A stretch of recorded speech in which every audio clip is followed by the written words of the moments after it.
Michael Collins. I'm Commissioner of the Department of Neighborhood and Business Development for the City of Syracuse.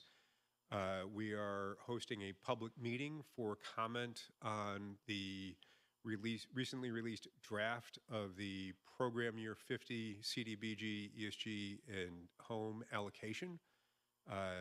And so it's now 5:30. I'm calling this meeting to order so that there's opportunity for public comment.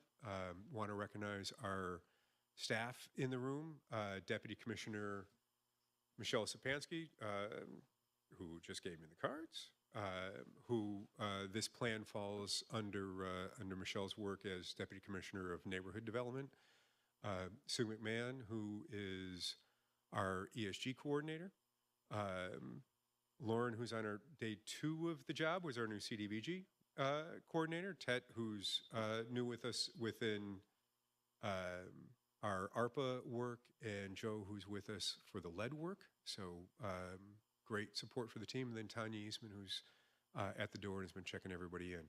If you would like to speak, we'd love to have a card filled out. Tanya's got them in the back. If you haven't filled one out but change your mind and do want to speak, you can always go back and grab one from her.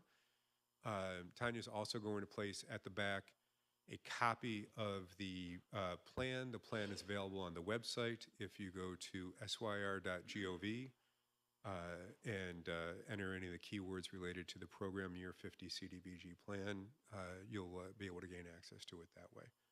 So anybody that wants is going to have 3 minutes to speak. If you run out of time and have more to say, there's a couple options. One is you can get back in line and we can do it again.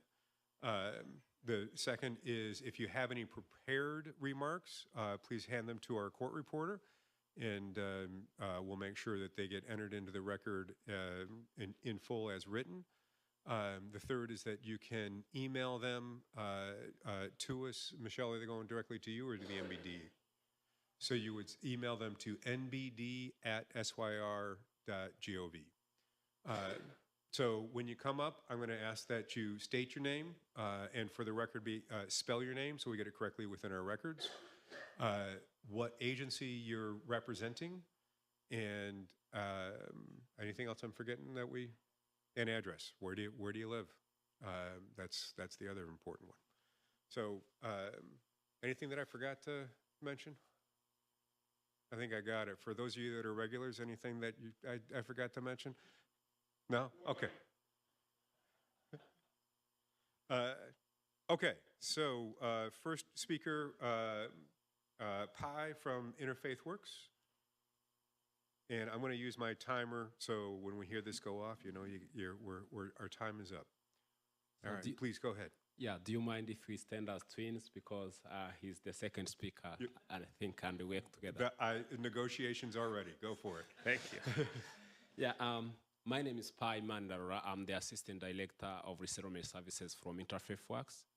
The address is 1010 James Street, Syracuse, New York. Zip code is 13203. Yeah, Interfaith Works build the bridge of understanding to affirm the dignity of all people. Nothing makes us feeling better than seeing a person who came empty-handed, then after a couple of years or months, you see him driving his own vehicle, has a house, kids in a school, and has a good job, and he's able to provide for his families. So when we look back on the service we did provide back in years ago, in 2019, we resettled 70 people. 2020-21, we settled 121. 2022, we resettled 167. 2023, we resettled 475. Then in this year, 2024, we are expecting to resettle 895, with 337 already arrived in Syracuse. Especially, guess what, in this month of January, we are expecting to resettle 137 only in this month.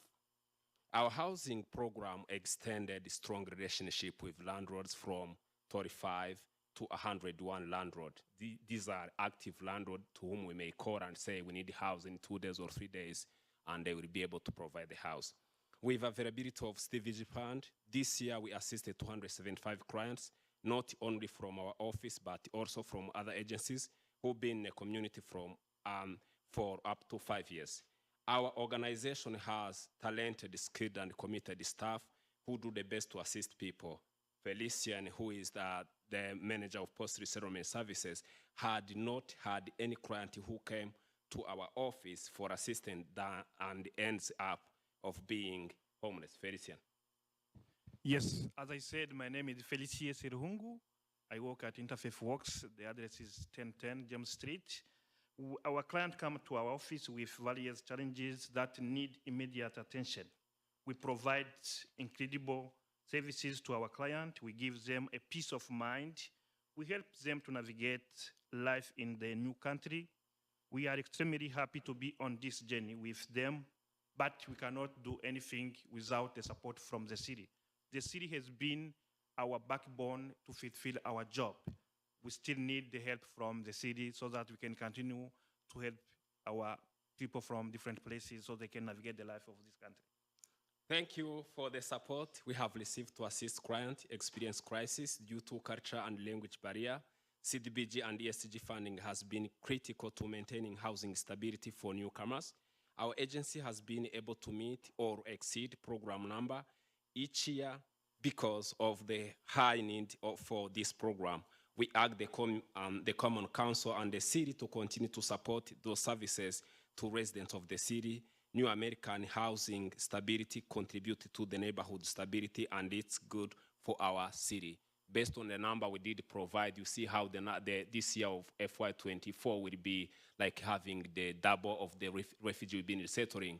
So the fund will be doing a great job with our agency. Thank you so much. Thank you.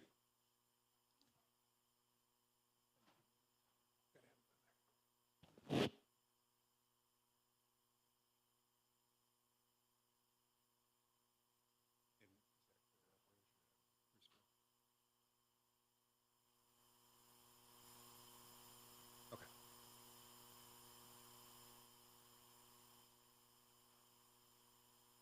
Next speaker is Walt Dixie.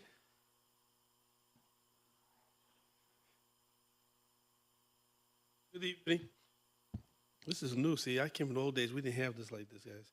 But first, I want to thank you guys for the funding that you recommended for us. And I know you got a new staff, new folks, so I want to thank them for joining the team, but also the volunteers that reviewed all these budgets and made recommendations to you folks that now we're coming to have a conversation. What I have here is Desiree, who's my daughter. She said, Dad, you got to educate all these new folks that's working around, because I know none of you guys, right? But it gives an impact statement of the funding we did request to receive. We do recognize we got a bump in total to offset some of the money.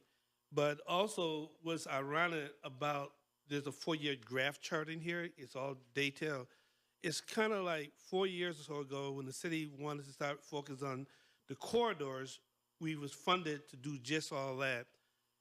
Because of last year's significant cuts, and thank God to AEI, it helped us preserve all the work we did. Also, I listed in here 12 projects that are on South Ave, from facial improvement to extensions of businesses to 3 restaurants. There's a total of 12 businesses in our small area that's impacted because of the funding we got previous years. And so we have to figure out, May, how we continue to do the good work we do. And then there's also a Connected Corridors book here. So thank you. Once again, we want the young folks in your team to read about us, understand it, and we look forward to our challenge on the Common Council, whenever that meeting is happening. Thank you. Good. Walt, if you could also, yeah. I'm older. Walt Dixie, DIXIE, Jubilee Homes of Syracuse, 119 South Ave. Thank you very much, sir. So she can take one, I'll take one. Thanks.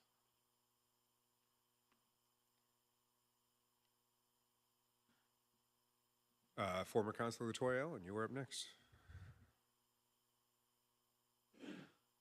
Thank you and good evening. LaToya Allen, and I am here representing Home Headquarters. The address is 538 Erie Boulevard West. So first, I just want to say thank you. Thank you to the staff and thank you to Commissioner Collins for the proposed allocations that are within this budget. As many of you do know, this funding is vital to our organization and our housing stability for the city of Syracuse. Just to run a few numbers from last year, the way we were able to use the funding with the allocations, For our urgent care program, we were able to help 75 homeowners. We had 136 sharp cases and 39 closing cost assistant cases. And we've also had 212 graduates of our homebuyer education course. We always say home headquarters, that's our name, but home headquarters is really like who we are, what we do. We are the headquarters for anything that has to do with home. A lot of these programs that are listed here go directly to the people in the city of Syracuse that need our help the most. And without this funding, there's no way that a lot of people would be able to stay in their homes and to have a safe environment. So we really appreciate the allocation. Obviously, we would want more money, but we know that's not the case. But it's just important that we as a city continue to fund programs like this so people can stay in their homes, so we can create new homeowners, and those people that live in the aging homes can actually have the funding to make sure that they're able to repair their homes and stay in place. Thank you. Great. And could you spell your name? LATOYAALLEN. Thanks so much. Brian Fay, you're up next.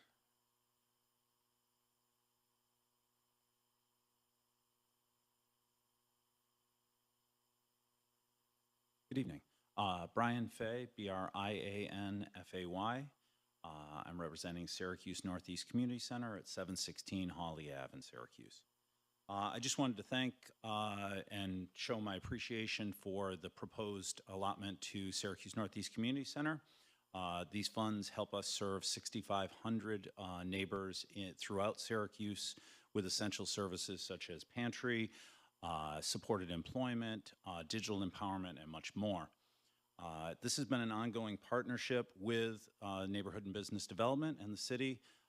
It's produced tremendous results as we move into caring for and supporting the lives of more immigrant, new American, and refugee neighbors.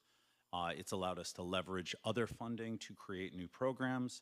The flexibility and expertise of the team is always something on which we can call, and I thank them very much for that. They've been instrumental in serving the 6,500 neighbors.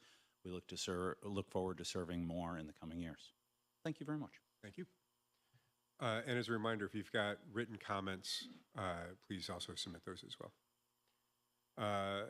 John Tomino, you're up next.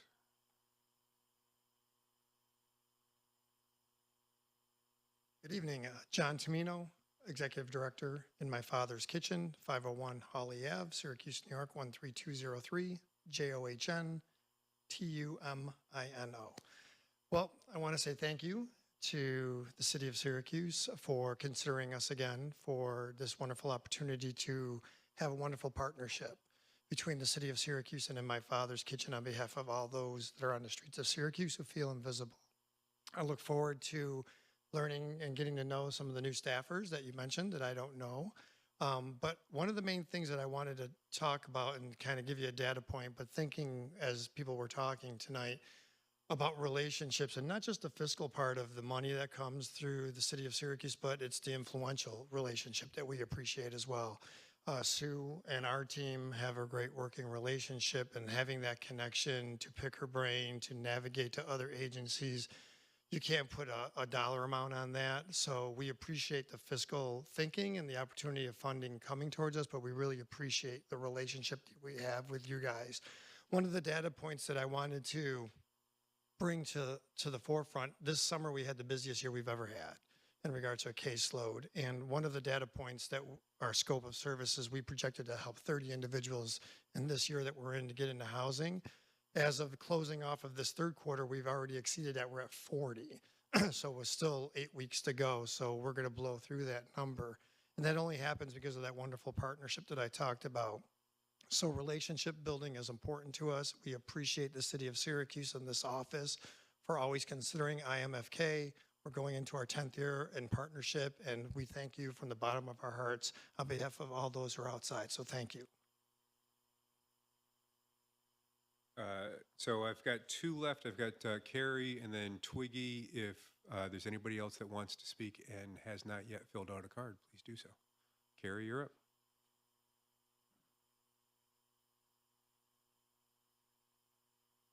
Hi, I'm Kerry Quaglia, Kerryquaglia, and I'm the CEO of Home Headquarters at 538 Erie Boulevard West, Syracuse, New York, 13204. And I think LaToya aptly plugged all the programs that we're going to be running this year with community development block grant dollars. The only other thing I might add is to thank you again for the support for Syracuse Model Neighborhood Corporation, who, with your help, we sort of rescued from the ashes several years ago. And not only has the city funding been restored, but also the NPP funding from the state. It's really important. But what I wanted to highlight, because LaToya already talked about the programs, is sort of the way this all works. And the reason, I know you know this, Commissioner, obviously, but the reason I wanted to kind of get it on the record is I was explained by a couple of common counselors that they didn't know this. So each year, we sort of kick the program off on or about May 1st, and we have about $2 million worth of programs to operate, and Home Headquarters advances those funds. So if we have people who need closing cost assistance or have to get their roof repaired, or sewer replaced, or what have you, Home Headquarters uses our own funds to make those repairs.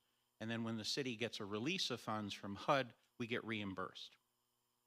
HUD sometimes takes a lot longer than others. This year, I think it's taken a record amount of time. So Home Headquarters has had this sort of $2 million on a line of credit since May. And here we are in January. That creates a burden to Home Headquarters, and I would just say that if this is going to continue, we have to help find a solution with some bridge financing or something along those lines. So I'll leave that at that, and hopefully we can all do some brainstorming to resolve the challenge. I'm certainly glad to see that you got some new staff. We're particularly anxious to kick off the ARPA-led program. Hopefully with some new staff, that'll get done pretty quickly. Thanks so much. Thank you. Twiggy.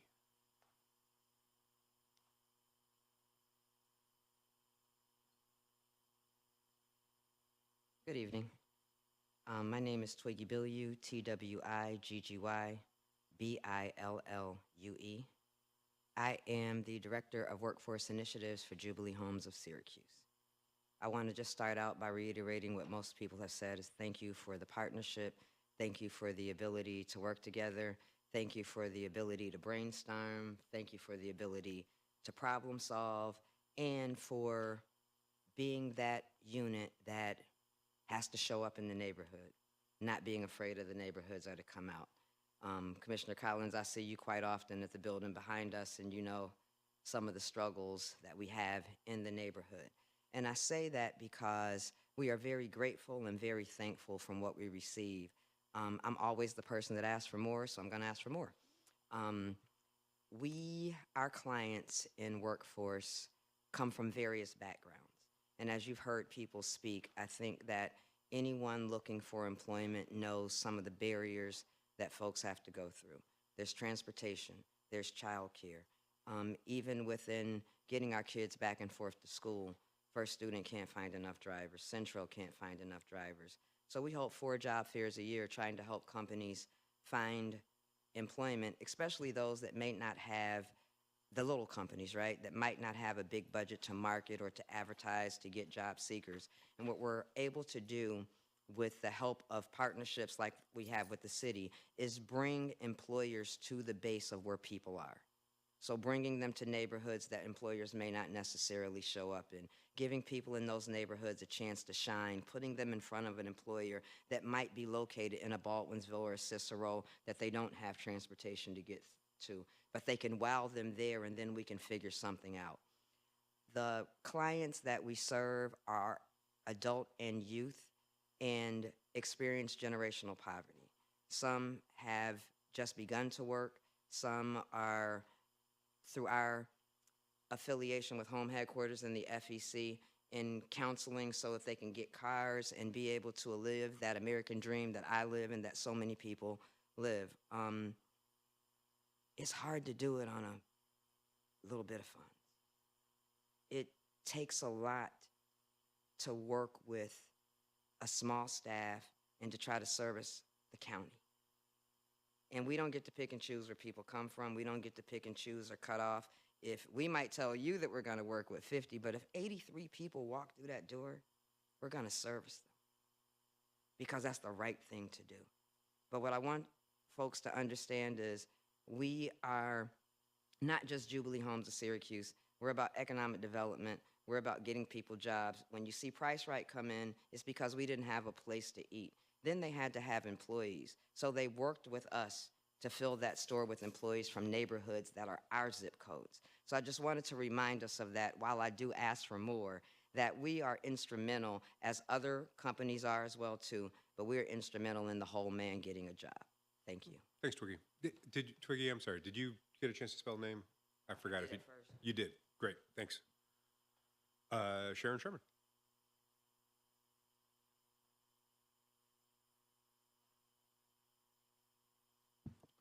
As the only Sharon Sherman, Executive Director, Greater Syracuse Tenants Network.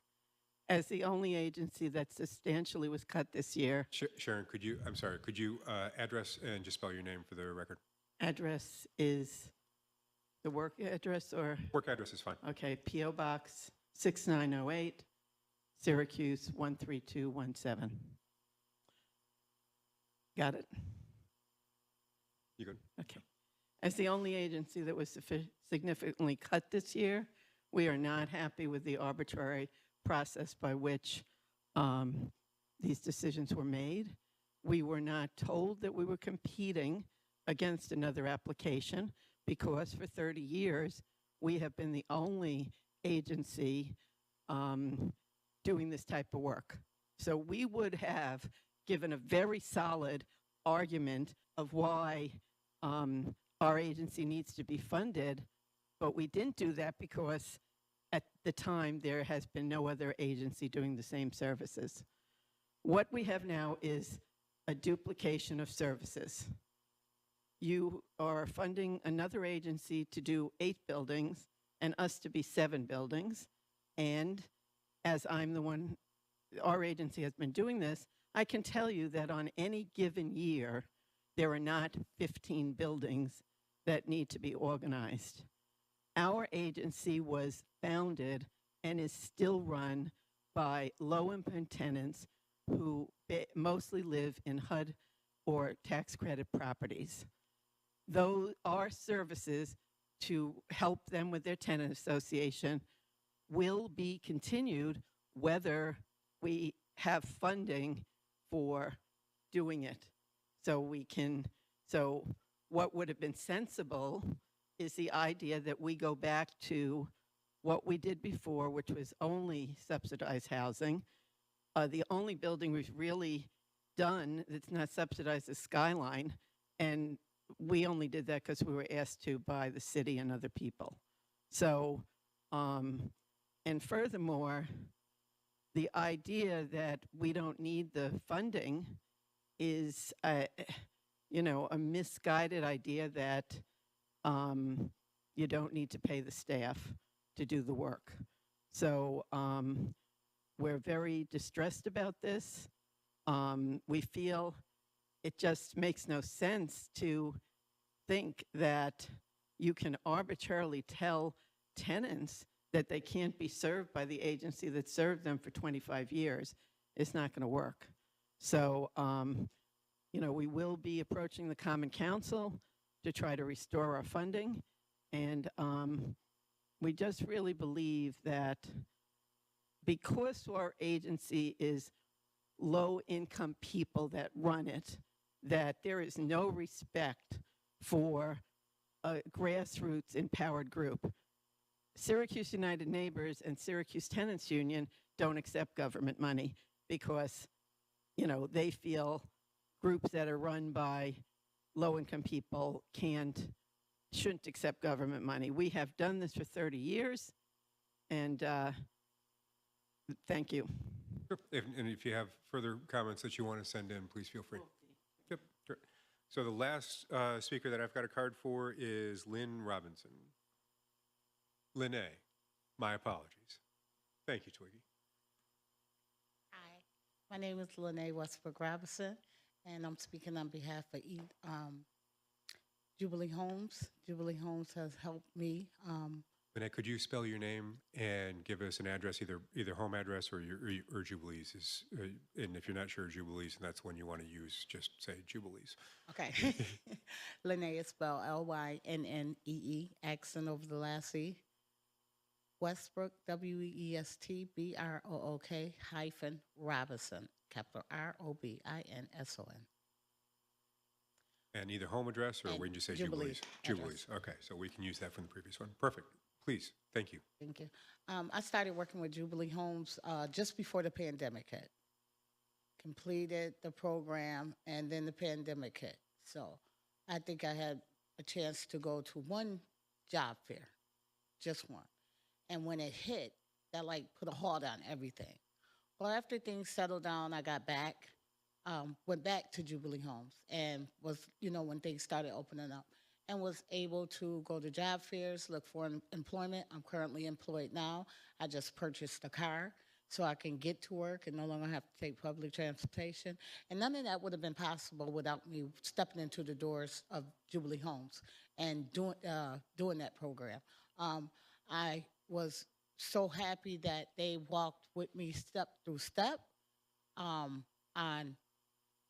redoing my resume, cover letter writing, every little thing that needed to be done to get into that job fair, to obtain a job, Jubilee Homes helped me with.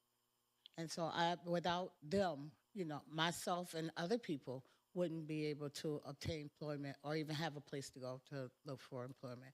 It's really hard out here. A lot of people need a lot of help, like Twiggy said, with daycare and getting back and forth to work and stuff like that. And Jubilee Homes helps with every step of the way when it comes to obtaining employment for people in the city. Whether you're older, like myself, or young, they help a range of people to seek employment. And without that program, a lot of us wouldn't have employment, So I would love to see them stay, and the more money that they need, give it to them. They're helping the community. Okay. Thank you. All right, thank you very much, and congratulations on the car. Last call for speakers. We're all set? In that case, I will call the meeting to a close. Please do, if you're interested, introduce yourself to our new team members. Don't keep them here all night. Security needs to go home at some point. Thank you.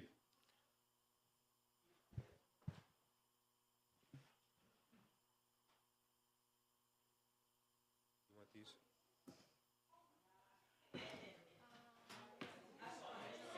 Okay.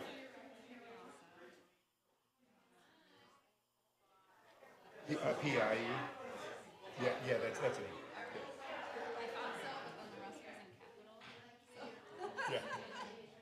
Yeah, I had just gotten introduced to it.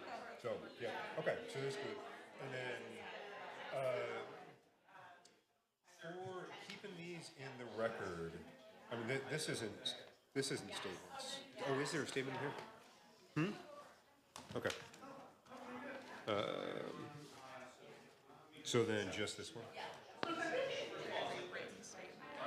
No, it's just. Okay, so they're both there. Okay. So then this one goes with Walt Dix's statement, and this is with.